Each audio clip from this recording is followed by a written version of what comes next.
Good evening, शुभ संध्या। मैं विपुल आपका दोस्त YouTube library on the income tax में आपका स्वागत करता हूं। आज का डिफिनेशन क्लॉज है definition of the assessee under the income tax act. जैसा कि आप देखते हैं कि सेक्शन 2 में डिफिनेशन क्लॉज दिया है। जैसे पहले के भी डिफिनेशन हम लोग देख चुके हैं। आज हम लोग देख रहे हैं कि एसएससी का डिफिनेशन है। हु इज द एसएससी, किस पे टैक्स लगता है, कौन टैक्स कंप्लायंसेस के लिए रिस्पॉन्सिबल है। तो इसके लिए हम एसएससी का डिफिनेशन देखते हैं कि एसएससी को किस तरह डिफाइन किया गया है इनकम टैक्स एक्ट में। जैसा कि आप देख रहे हैं clause 7 of the section 2 of the income tax act define the word SSC. यहाँ पर आप देखेंगे एसएससी में डिफिनेशन क्लॉज में जब देखेंगे तो SSC means, and second thing आपको आएगा इंक्लूड्स। तो SSC means a person by whom any tax or any other sum of the money is payable under this act। देखिए यहाँ पर मीन्स ए पर्सन, पर्सन का मतलब है, हम डिफिनेशन क्लॉज में पर्सन में डिफाइन करेंगे पर्सन में क्या क्या इंक्लूड होगा। तो पर्सन का मतलब आप समझिए individual, HUF, firm, association of person, body of the individual, company, trust, society, artificial judicial person.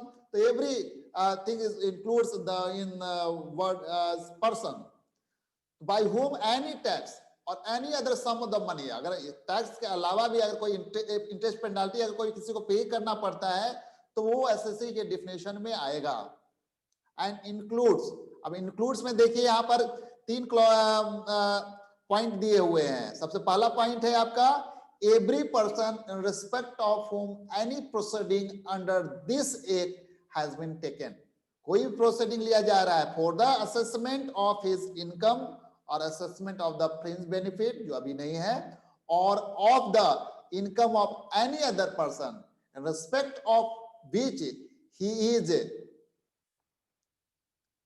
accessible or loss sustained by him or by such other person or the amount of the refund due to him or to such other person।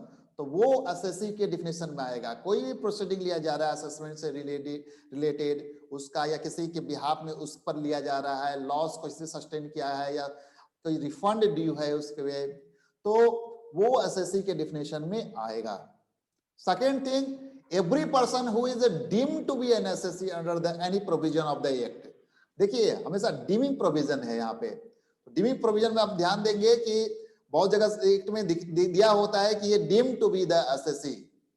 तो यहाँ पर every person who is deemed to be assessee, अभी हम लोग deemed SSC का को थोड़ा सा एक्सप्लेन भी करेंगे। तो deemed to be assessee under provision of the income tax act is the assessee. And third, every person who is the deemed to be assessee in default under any provision of this act is called assessee। तो यहां पर देखा आपने कि assessee का मतलब क्या है। assessee means, देखिए यहाँ पे assessee means a person by whom any tax or any other sum of the money is payable under this act is the assessee, and includes every person in respect of whom any proceeding under the income tax act has been taken for the assessment of his income or assessment of the fringe benefit or of the income of any other person in respect of which he is assessable, or the loss sustained by him or by such other person, or the amount of the refund due to him or to such other person is the assessee। And second, every person who is deemed to be assessee under any provision of this act, and और पढ़ेंगे every person who is deemed to be assessee in default under any provision of this act। यहाँ पर आइए हम लोग definition clause में इसको थोड़ा एक्सप्लेन करते हैं। डीम्ड एसएससी होता क्या है। डीम्ड एसएससी का मतलब वो कोई भी इंडिविजुअल जिसको अगर कोई रिस्पॉन्सिबिलिटी असाइन किया गया है टैक्स देने के लिए कोई लीगल अथॉरिटी के द्वारा, तो ये जो इंडिविजुअल होगा वो उसको कहेंगे डीम्ड एसएससी माना जाएगा। वो तो डीम्ड एसएससी का कोई एग्जांपल जैसे देख सकते हैं कि आप एल्डेड सन और legal heirs of the deceased person who has expired without writing a will, in that case he is the deemed assessee। and executor or legal heirs of the property of the deceased person who has passed on his the property to the executor in a writing, the guardian of the lunatic and idiot or a minor is the assessee, deemed assessee। An agent of the non-resident Indian receiving income from India, तो वो भी आपके SSC के definition में आएंगे।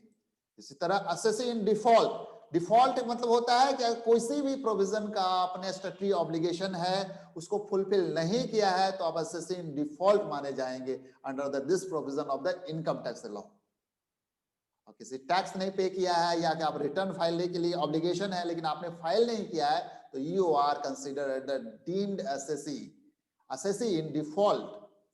तो आपने यहां पर देखा एसएससी का definition, assessee means a person by whom any tax or any other sum of money is payable under this act and includes 3 point.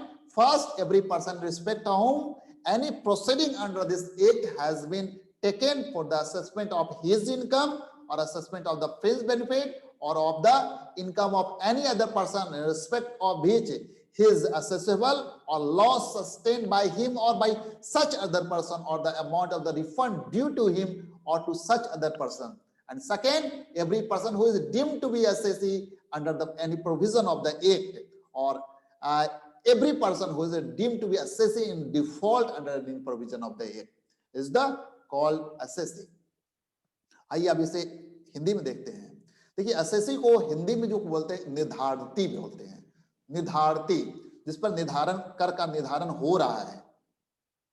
तो निर्धारती का मतलब क्या होता है? जैसा कि परिभाषा के क्लॉज में आप देखते हैं कि इस अधिनियम में मतलब इनकम टैक्स एक्ट में जब तक कि संदर्भ से अन्यथा अपेक्षित ना हो, निर्धारती से ऐसे व्यक्ति अभिप्रेत हैं जिसके द्वारा कोई कर या कोई अन्य धनराशि इस अधिनियम के अधीन संदेह है और इसके अंतर्गत पहला ऐसा हर व्यक्ति भी है जिसकी बाबत इस अधिनियम के अधीन कोई कार्रवाई उसकी आई या उसकी अनुषंगी फायदों की या किसी अन्य व्यक्ति की ऐसी आय की बाबत जिसके बारे में वह व्यक्ति निर्धारणीय है या ऐसी हानि की बाबत जो उसके द्वारा या ऐसे अन्य व्यक्ति द्वारा उठाई गई है या रिफंड की ऐसी रकम की बाबत जो उसको या ऐसे अन्य व्यक्ति को देय है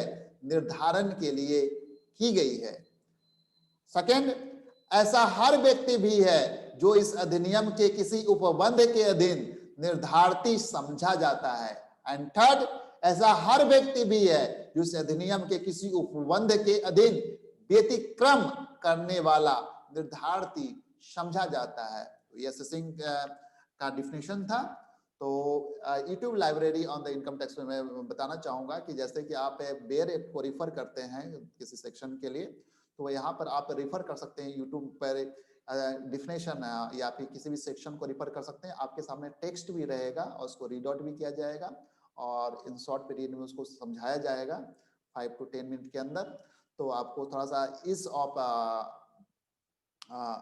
रीडिंग मतलब कहिए कि एक तरह रेफरेंस आपका हो जाएगा। रेफरेंस के लिए आपको आसान होगा। Thank you so much for watching YouTube library on the income tax law.